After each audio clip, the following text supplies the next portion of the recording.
Pada slide pertama ini kami akan membahas tentang evaluasi. Apa sih itu evaluasi?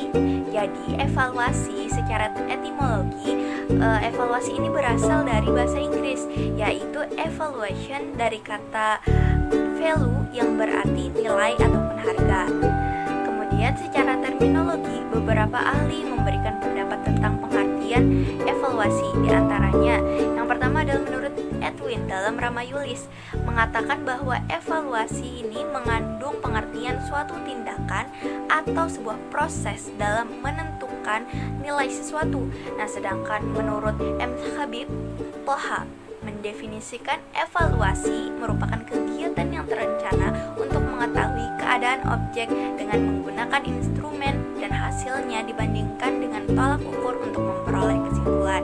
Jadi pengertian evaluasi ini secara umum dapat diartikan sebagai proses sistematis untuk menentukan nilai sesuatu yang berdasarkan dengan kriteria tertentu melalui penilaian. Kemudian ada tujuan evaluasi. Nah, tujuan evaluasi memiliki tujuan utama, yaitu untuk melakukan evaluasi dalam pendidikan adalah untuk mendapatkan informasi yang akurat mengenai pencapaian tujuan instruksional oleh siswa, sehingga dapat diupayakan tindak lanjutnya yang merupakan fungsi dari evaluasi. Selain itu juga ada beberapa tujuan evaluasi, yaitu yang pertama, menilai ketercapaian tujuan. Nah, cara evaluasi biasanya akan menentukan cara belajar siswa. Sebaliknya, tujuan evaluasi akan menentukan metode apa saja yang dari evaluasi yang akan digunakan oleh seorang guru.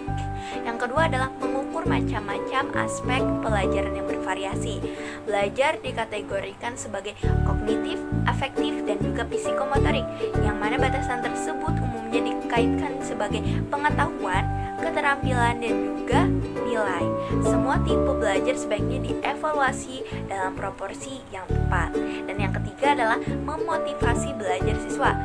Evaluasi juga harus dapat memotivasi belajar siswa, karena guru harus menguasai bermacam-macam teknik memotivasi, tetapi masih sedikit di antara guru-guru yang mengetahui teknik motivasi yang berkaitan dengan evaluasi. Dari penelitian pun menunjukkan bahwa evaluasi memotivasi belajar siswa sesaat memang betul, tetapi untuk jangka panjang masih diragukan. Yang keempat adalah menjadikan hasil evaluasi sebagai dasar perubahan kurikulum. Keterkaitan evaluasi dengan instruksional adalah sangat erat. Hal ini karena evaluasi merupakan bagian dari kelima adalah menentukan tindak lanjut hasil penilaian, yakni melakukan perbaikan dan penyempurnaan dalam hal program pendidikan dan pengajaran serta strategi pelaksanaannya. Kegagalan para siswa pun dalam hasil belajar yang dicapainya hendaknya tidak dipandang pada kekurangan pada diri siswa semata-mata, tetapi juga bisa disebabkan oleh kesalahan strategi dalam melaksanakan program pengajaran. Evaluasi berfungsi diagnostik. Maksudnya adalah apabila alat yang digunakan dalam evaluasi cukup memenuhi persyaratan, maka dengan melihat hasilnya, guru akan dapat mengetahui kelemahan siswa dan sebab-sebab kelemahan siswa. Yang kedua, evaluasi berfungsi sebagai penempatan untuk dapat menentukan dengan pasti di kelompok mana seorang siswa harus ditempatkan, maka digunakan suatu kegiatan evaluasi. Misalnya, sekelompok siswa yang mempunyai hasil evaluasi yang sama akan berada dalam kelompok yang sama dalam belajar. Yang ketiga, evaluasi berfungsi sebagai pengukuran keberhasilan. Fungsi ini dimaksudkan untuk mengetahui sejauh mana suatu program keberhasilan diterapkan. Manfaat evaluasi secara umum. Manfaat yang dapat diambil dari kegiatan evaluasi dalam pembelajaran yaitu yang pertama, dapat memahami sesuatu, misalnya entry behavior, motivasi, sarana dan prasarana, dan kondisi peserta didik dan pengajar. Yang kedua, dapat membuat keputusan, misalnya membuat program penanganan masalah dan lain-lain. Yang ketiga, dapat meningkatkan kualitas PBM. Adapun kriteria penyusunan alat evaluasi, yang pertama validitas, yang kedua reliabilitas, yang ketiga objektivitas, keempat praktikabilitas, yang keenam ekonomis. Baik, yang selanjutnya yaitu ada evaluasi dalam bidang pendidikan dan pengajaran mempunyai fungsi sebagai berikut. Yang pertama yaitu ada alat untuk mengetahui tercapai atau tidaknya tujuan internasional. Yang Yang kedua yaitu umpan balik bagi perbaikan proses belajar mengajar. Yang ketiga yaitu dasar dalam menyusun laporan hasil belajar siswa kepada orang tuanya. Yang keempat yaitu sebagai alat seleksi. Dan yang kelima yaitu sebagai bahan informasi apakah anak-anak tersebut harus mengulang pelajaran atau tidak. Yang F yaitu ada jenis-jenis alat evaluasi. Yang pertama yaitu ada tes.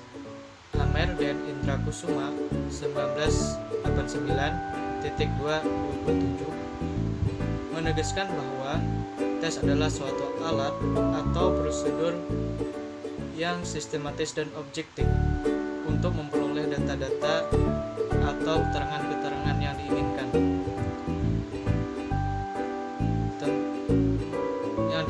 tentang seseorang dengan cara yang boleh dikatakan tepat dan cepat. Yang kedua yaitu ada non-tes.